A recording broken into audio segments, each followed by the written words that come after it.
have a bad water leak dripping through the slab just underneath the stormwater outlet. We did have a look in this guy over here, and there is like a screeded bowl inside there, and then it goes into a PVC pipe. I would say it's good to put like a waterproofing layer on between the two. So I met Nick there and we decided to seal the internal line with an epoxy brush coating as a precaution. We had to machine the tiny storm inlet. We are grinding on battery power, I think. It was just too small for the tools to fit in, let alone any heavy water flow.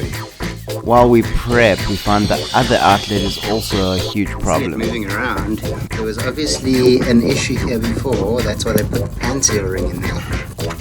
Conan the Barbarian. Jeez. We were definitely not expecting that. Once we remove the pan seal ring and that flexible connector, we can go in and clean up this line as well.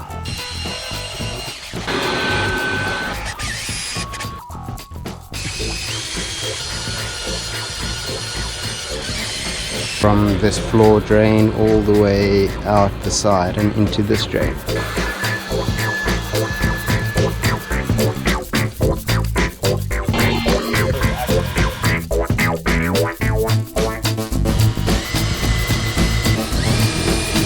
See, that's good to actually get it into all the grooves.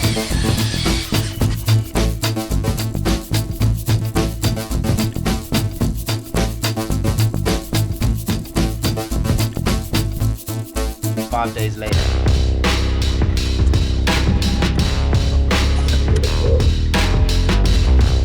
Perfect.